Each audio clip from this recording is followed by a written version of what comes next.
Yikes! Yikes! Every time you hear my music, I need blue hundreds when I hit the scenes. Don't need 20 models from the magazines. Don't need 20 bottles in the limousines. All this ice diamond shining, come on, Mr. Clean. What's up, y'all? Alex Thompson here, coming at you with another sports video. Hopefully now you guys are awake after some music's been bumping. So, thanks for tuning in again. Thanks for all the support from everyone. I'm having a blast doing these videos. I hope you are having a blast watching them. Today we're going to be talking about my new NBA MVP race, along with the teams that are going to be going into the playoffs this year. So I am going to do 3 choices for my MVP so far, or just, I guess, build my ladder in a sense. So my first pick for MVP is going to be Paul George. In the last 13 games he's played in, he's averaging 35 points, just under 8 rebounds, 5 assists, and 2.3 steals, which is the league leader. He also has led his team to an 11-2 record over this. He has helped the Thunder be a real serious threat in the very competitive West. Something else that I learned while doing some research is that when he's off the court, the Thunder are negative 11.2, but when he's on the court, they're positive 10.4. So that's a swing of 21.6, and that's crazy, man. But he's also I think he's the best two-way player right now. Tell you the truth, there's a very hard couple people who I would debate for that, but I think he's really shown out why he is the best two-way player right now.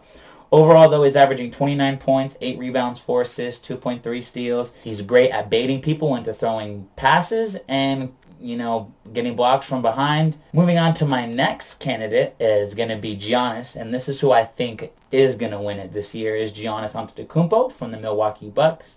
He has led his team to have the best record in the NBA right now.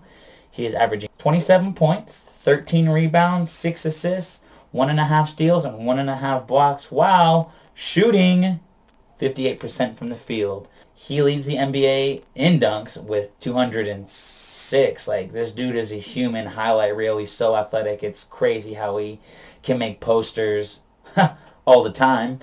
Not real posters, but like slam posters. And then a fun fact, he is currently number 1 in unassisted dunks with 91. He's trying to beat Shaq and Dwight with the most unassisted dunks since they started taking that stat down in 2000. And I think Dwight has it with like 98 or something like that. And the next person who's even close to that is Rudy Gobert of the Utah Jazz with 36. So, here's Giannis, at the ceiling. And then we've got Rudy Gobert. So Giannis is a dunking machine. He's also a great two-way player. Helps the Milwaukee in that stout defense. Next, as I'm sure you may or may not have guessed, is James Harden. This dude is a superb scorer. He has his 30-point streak right now at 32. And he's kept the Rockets competitive with the injuries to Chris Paul and Clint Capella earlier, say mid-December to beginning of February for 2 months. So the Rockets have the 5th seed right now in the West.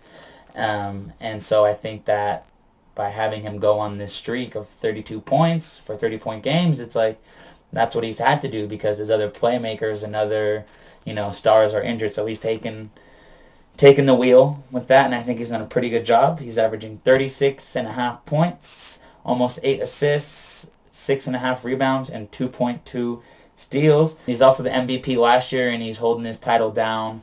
And it's gonna be a close one when the season finishes up. I'm not really sure who they're gonna pick, but they're gonna pick one of these 3 people. I can tell you that. He's also had a 61-point game earlier in the season. I don't think anyone has gotten close to that mark this year. We've had a lot of 50-point games, but I think he is the season high points in a game this season. So those are my 3 top picks. I still have Joker as my dark horse. I got my fingers crossed for him. I really hope to see that he gets that for being a center who's pretty close to averaging a triple-double, but we'll see when the voting ends. Now we're going to be moving on to my 8 teams. I'm going to be picking from the West who are going to make the playoffs and from the East who are going to make the playoffs. So starting off with the West, I got number 1, the Warriors, number 2, the Nuggets, 3, the Thunder, 4, Portland Trailblazers, shout out, and the 5 at the Rockets. These top 5 have been pretty steady all year round, and I don't see them leapfrogging each other at all. Maybe someone will bump up or move down, but I don't think no top 5 is pretty solid. Moving on to the 6th, the Spurs. 7th seed will be the Jazz, and I think the 8th seed is going to be the LA Lakers. Hopefully, if they can get their stuff together, but if not the Lakers, it's going to be the Clippers. It's going to be an LA team. That's what I know for sure. Moving on to the East, we got the Milwaukee Bucks at the 1st seed. 2nd seed will be the Toronto Raptors. 3rd seed will be the Sixers. 4th is going to be the Celtics. And the Pacers, yeah, the Pacers are number 5. Did you know they currently hold the number 3 seed in the East? When I was doing research, I was like, the Pacers have the 3 seed? Like, what? That's crazy. But, obviously, with the injury to Victor Oladipo, it's going to be really hard for them to maintain that level of competitiveness. So I think they're going to drop down a couple, move into that 5. Number 6 will be the Brooklyn Nets. Yes, you heard me, the Nets. With D'Angelo Russell and Spencer Dinwiddie and star blocking Jarrett Allen, I think that this team could make a run. Still too young to really do anything, but they're going to get in the playoffs, get some experience that way. Number 7 will be the Hornets, and number 8 will be the Pistons. That's what I think. I would love to hear what you guys think. Drop a comment anywhere on the video, on any of the places I share them on social media. Thanks for watching again. Can't really explain how grateful I am to have the people that I have in my life and to be able to do the things that I love without their love and support. So thank you. Love y'all. Peace.